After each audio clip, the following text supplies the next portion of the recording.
Hello hello यहाँहरू सम्पूर्णलाई हार्दिक नमस्कार। आजको भिडियोमा यहाँहरूलाई युट्युब भिडियो मार्फत विभिन्न जानकारीमूलक सामग्रीहरू प्रस्तुत गर्ने क्रममा आजको यस भिडियोमा मैले यहाँहरूलाई विश्वका महादेशहरूका बारेमा जानकारी दिने जमर्को गरेको छु। पक्कै पनि यो भिडियोले तपाईँहरूलाई विश्वका महादेशहरूका बारेमा जानकारी प्रदान गर्नेछ भन्ने अपेक्षा मैले लिएको छु। लोकसेवा आयोग, शिक्षक सेवा आयोग, बिनी, प्रास, विभिन्न संस्थानका परीक्षाहरू लगायत स्थानीय तह, प्रदेश लगायत विभिन्न परीक्षाको तयारीमा रहिरहनुभएका तपाईँहरू सम्पूर्णलाई यो सामग्रीले सहयोग गर्नेछ भन्ने मैले अपेक्षा लिएको छु। र जो परीक्षामा जिके हुन्छ र जिके हुँदाखेरि विश्वको भूगोल हुन्छ, त्यो सन्दर्भमा तपाईँहरूलाई यो विश्वका महादेशका बारेमा पढ्नुपर्छ र त्यो पढ्ने साथीहरूका लागि पक्कै पनि यो सामग्रीले सहयोग पुर्याउनेछ भन्ने मैले अपेक्षा लिएको छु। हामी महादेशहरूका बारेमा अध्ययन गर्दाखेरि खास गरी यो पृथ्वीमा जमिन र जल गरेर दुई खालको चाहिँ भूभाग पाइन्छ। एउटा जलले ढाकेको छ र यो एउटा चाहिँ जमिनले ओगटेको छ र जमिनले ओगटेको क्षेत्रलाई हामीले महादेशमा विभाजन गरेर अध्ययन गर्ने गरिएको छ। पृथ्वीको सतहको करिब 29% भूभाग जमिनले ओगटेको छ र यो जमिनले ओगटेको क्षेत्रलाई विभिन्न 7वटा महादेशमा विभाजन गरिएको हो। र एसिया महादेश, अफ्रिका महादेश, उत्तर अमेरिका, दक्षिण अमेरिका, युरोप, अस्ट्रेलिया र अन्टार्कटिका गरेर 7वटा महादेशहरू रहेका छन्। क्षेत्रफलको आधारमा ठुलोदेखि सानो गरेर पनि तपाईँहरूले सम्झिन सक्नुहुन्छ। सबैभन्दा ठुलो क्षेत्रफल भएको, सबैभन्दा धेरै क्षेत्रफल भएको महादेश एसिया हो। त्यसपछि अफ्रिका, त्यसपछि उत्तर अमेरिका, त्यसपछि दक्षिण अमेरिका, अन्टार्कटिका, अनि युरोप र सबैभन्दा सानो वा सबैभन्दा कम क्षेत्रफल भएको महादेशका रूपमा हामीले अस्ट्रेलियालाई लिन सक्छौँ। यसलाई तपाईँहरूले सजिलोसँग सम्झिनका लागि एस अफ उत्तर दक्षिण अन्ट युरो अष्ट भन्नुभयो भने यसको परिभाषा, यसको तपाईँहरूले सजिलैसँग यसलाई याद गर्न सक्नुहुन्छ है त। अन्त एस भनेपछि यसले एसिया भन्छ, अफले अफ्रिका भन्छ, उत्तर दक्षिणले उत्तरले उत्तर अमेरिका, दक्षिणले दक्षिण अमेरिका, अन्टले अन्टार्कटिका, अनि युरोले युरोप र अस्ट्रले अस्ट्रेलिया। त्यस भएको हुनाले तपाईँहरूले एस अफ उत्तर दक्षिण अन्ट युरो अष्ट भनेर याद गर्नुहोला। अब हामी सबैभन्दा पहिला एसियाको बारेमा अध्ययन गरौँ। यो सबैभन्दा ठुलो महादेश हो र यसलाई होम अफ द म्यान भनेर पनि चिनिन्छ यो महादेशलाई, र विषमताको महादेश भनेर पनि यो महादेशलाई चिन्ने गरिन्छ। र यो भौगर्भिक रूपमा सबैभन्दा कान्छो महादेश हो एसिया महादेश। यसको क्षेत्रफल हेर्नुभयो भने 4,45,79,000 वर्ग किलोमिटर छ। यो एसिया महादेशको सबैभन्दा ठुलो देश चीन हो भने सबैभन्दा सानो देश मालदिभ्स हो। अग्लो शिखर माउन्ट एभरेस्ट सगरमाथा 8,848.86 मिटर छ, जुन नेपालमा छ। र यो सगरमाथा विश्वकै सर्वोच्च शिखर पनि हो। र यो सबैभन्दा होचो स्थान भनेको मृत सागर डेड सी हो। यो एसियाको घाँसे मैदानलाई स्टेप्स भनिन्छ। एसियाको सबैभन्दा ठुलो ताल क्यास्पियन सागर हो, क्यास्पियन सी हो। अनि यहाँको सबैभन्दा लामो नदी चाहिँ एन्जे नदी हो, जुन चीनमा छ। यहाँको मरुभूमि भनेको गोबी मरुभूमि।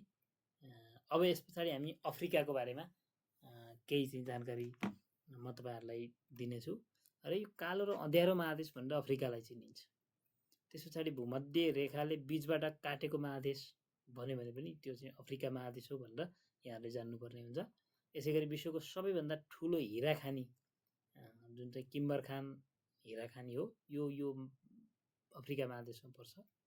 यसै गरी संसारको चिडियाखाना भनेर पनि हामीले अफ्रिका महादेशलाई चिन्न सक्छौँ। यसको क्षेत्रफल 3,03,70,000 वर्ग किलोमिटर रहेको छ र एसियापछिको दोस्रो ठुलो हो।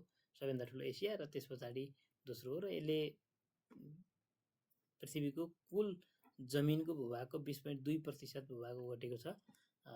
अफ्रिकाको सबैभन्दा ठुलो देश अल्जेरिया हो भने सबैभन्दा सानो देश चाहिँ सेसेल्स हो। यसै गरी अफ्रिकाको सबैभन्दा अग्लो शिखर किलिमन्जरो हो। यो चाहिँ 5,895 मिटर अग्लो रहेको छ। सबैभन्दा होचो स्थान भनेको लेक असाल हो। अफ्रिकाको घाँसे मैदानलाई भेल्ट भनिन्छ भने अफ्रिकाको सबैभन्दा ठुलो ताल भिक्टोरिया हो। यस्तै सबैभन्दा लामो नदी चाहिँ नाइल हो। अनि अफ्रिकाको मरुभूमि सहारा मरुभूमि यो विश्वकै ठुलो मरुभूमि पनि हो। भन्ने तपाईँहरूले मरुभूमिको अध्ययन गर्ने बेलामा यसलाई पढ्नुहुन्छ। यो रह्यो अफ्रिकाको बारेमा जानकारी। अब यसपछि म तपाईँहरूलाई उत्तर अमेरिकाका बारेमा जानकारी दिनेछु। उत्तर अमेरिकालाई नयाँ संसार भनेर पनि चिन्ने गरिन्छ। क्रिस्टोफर कोलम्बसले सन् 1942 पत्ता लगाएका हुन् यो अमेरिकालाई। त्यसपछि पश्चिमी गोलार्धको महादेश भनेर भन्यो भने पनि त्यो हामीले चाहिँ उत्तर अमेरिका हो भनेर चिन्नुपर्ने हुन्छ। यसै गरी यसको क्षेत्रफल हेर्नुभयो भने 2,47,09,000 वर्ग किलोमिटर छ। यसले पृथ्वीको कुल जमिनको 16.5% भूभाग ओगटेको छ। उत्तर अमेरिकाको सबैभन्दा ठुलो देश क्यानाडा हो भने सबैभन्दा सानो देश सेन्ट किट्स एन्ड नेभिस हो। यहाँको अग्लो शिखर भनेको डेनाली हो। पहिले यो शिखरलाई यो मेकिनले पनि भनिन्थ्यो र यसको उचाइ 6,190 मिटर छ। यसको सबैभन्दा होचो स्थान भनेको डेथ भ्याली हो। यसै गरी घाँसे मैदान, उत्तर अमेरिकाको घाँसे मैदानलाई प्रेयरी भनिन्छ।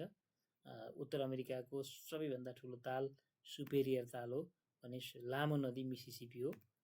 यसै गरी यहाँको मरुभूमि भनेको ग्रेट बेसिन हो र यसले भूमध्य रेखालाई छुँदैन।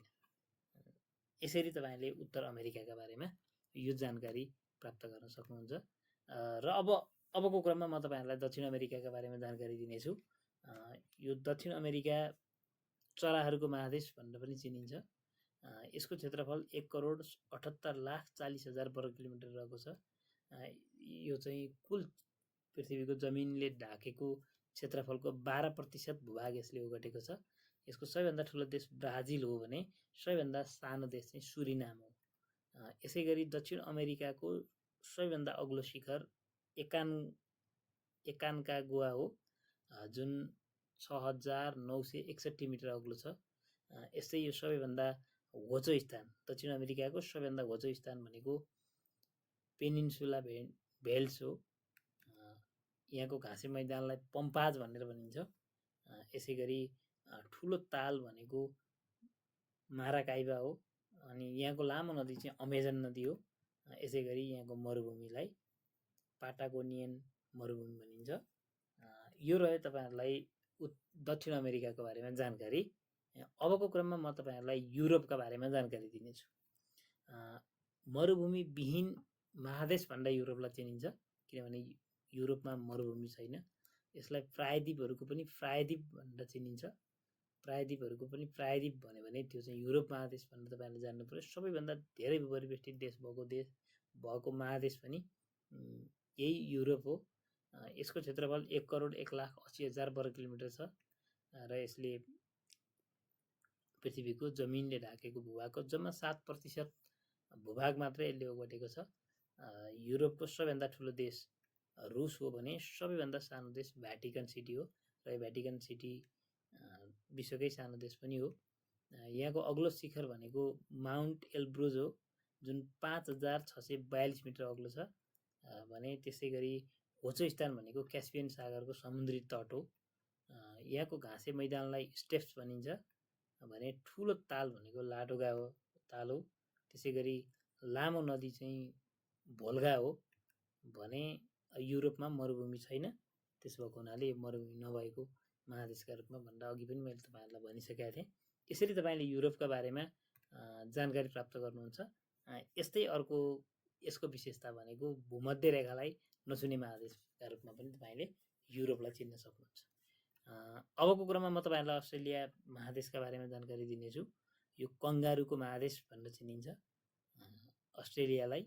अनि यो विचित्रताको महादेश भन्यो भने पनि यो अस्ट्रेलिया हो भन्ने जान्नु पर्यो। टापु महादेश भनेर चिन्न सकिन्छ। यो समुद्रले घेरिएको हुनाले यो महादेशलाई हामीले टापु महादेश भनेर पनि चिन्न सक्छौँ। पाताल कुवाको महादेश भनेर पनि यसलाई चिन्न सक्छौँ। अस्ट्रेलियाका आदिवासीहरूलाई एबोरिजिनिज भनिन्छ यहाँका आदिवासीहरूलाई। यसको क्षेत्रफल 86 लाख वर्ग किलोमिटर छ। यसले जम्मा 5.3% भूभाग मात्रै ओगटेको छ। यस्तै यहाँको ठुलो देश भनेको अस्ट्रेलिया हो भने सानो देश चाहिँ नाउरू हो। अस्ट्रेलियाको अग्लो शिखर भनेको कोस्किस्की हो। यो जम्मा यसको हाइट भनेको जम्मा 2,228 मिटर मात्रै अग्लो रहेको छ। यहाँको होचो स्थान भनेको आइरा तालको तटीय भाग हो। यस्तै यहाँको घाँसे मैदानलाई डाउन्स भनिन्छ, अफ्रिकाको घाँसे मैदानलाई डाउन्स भनिन्छ भने यहाँको ठुलो ताल चाहिँ आइरा ताल हो र यहाँको लामो नदी मरे डार्लिङ। यति कुरा तपाईँले यसबाट जान्न सक्नुहुन्छ। भने अब अन्तिम यहाँको मरुभूमिलाई ग्रेट भिक्टोरिया भनेर भनिन्छ। अस्ट्रेलियाको मरुभूमि ग्रेट भिक्टोरिया हो भनेर तपाईँहरूले याद गर्न सक्नुहुन्छ। यो रह्यो अस्ट्रेलियाको बारेमा जानकारी। अब अर्को समान है, अघिको उत्तर अमेरिका दक्षिण अमेरिकासँग समान मिल्ने खालको अर्को विशेषता भनेको भूमध्य रेखालाई नछुने महादेशका रूपमा पनि हामीले अस्ट्रेलियालाई लिन सक्छौँ। यो रह्यो अस्ट्रेलिया महादेशका बारेमा जानकारी। र अबको क्रममा म अन्टार्कटिकाको बारेमा जानकारी दिनेछु। यसको क्षेत्रफल 1,40,00,000 वर्ग किमी हो। अनि यसको क्षेत्रफल 9%, यसले कुल जमिनको पृथ्वीको कुल जमिनको 9% भूभाग ओगटेको छ। यसको सबैभन्दा अग्लो शिखर भनेको भिन्सन म्यासिभ हो, जुन चाहिँ 4,892 मिटर अग्लो छ। यसको होचो स्थान भनेको बेन्टले सब ग्यासियल ट्रेन्च हो। यसको ठुलो ताल भनेको भोस्तोक हो। अन्टार्कटिकाको ठुलो ताल भनेर तपाईँहरूले भोस्तोकलाई चिन्न सक्नुहुन्छ। अनि यहाँको लामो नदी, सबैभन्दा लामो नदी ल्याम्बर्ट हो। अनि यहाँको मरुभूमि अन्टार्कटिक मरुभूमि हो, अन्टार्कटिक डिजर्ट भनेर पनि यसलाई चिन्न सकिन्छ। र यसले पनि भूमध्य रेखालाई छुँदैन। यसरी तपाईँले अन्टार्कटिकालाई चिन्न सक्नुहुन्छ। अब यो मानव बस्ती नभएको होइन, यो चाहिँ एकदमै हिउँका डल्लाहरू भएको मरुभूमिका रूपमा पनि तपाईँहरूले चिन्न सक्नुहुन्छ। यो जानकारीमूलक भिडियोबाट पक्कै पनि तपाईँहरूले नेपालका विश्वभरिका वा पृथ्वीका भन्नुहोस् वा विश्वका महादेशका बारेमा जानकारी प्राप्त गर्नुभयो भन्ने मैले अपेक्षा लिएको छु। र यो भिडियो कस्तो लाग्यो तपाईँहरूले सुनेपछि प्रतिक्रिया दिन नबिर्सनुहोला भन्ने अनुरोध गर्दै फेरि तपाईँलाई आगामी दिनमा चाहिँ अन्य विषयका थप जानकारीमूलक रोचक भिडियो तपाईँहरूलाई पस्कने नै छु। मैले त्यो श्रृङ्खलालाई निरन्तरता दिने नै छु। यहाँहरूले रचनात्मक रूपमा प्रदान गर्नुभएका सल्लाह सुझावलाई सधैँ मैले स्वागत गर्नेछु। र यहाँहरूले यो भिडियो हेरिसके पछाडि थप नयाँ जानकारीमूलक भिडियोहरू प्राप्त गर्नको लागि, थप सामग्रीहरू मैले यहाँ राखिसकेपछि तपाईँहरूलाई त्यसको सूचना प्राप्त गर्नका लागि युट्युब च्यानललाई सब्सक्राइब गर्नलाई र यो भिडियोलाई अरू थप साथीहरूलाई पनि जानकारी दिनका लागि सेयर गर्नका लागि नबिर्सनुहोला। थ्याङ्क यू सो मच यहाँहरूको यो धैर्यताका लागि र यो समयका लागि।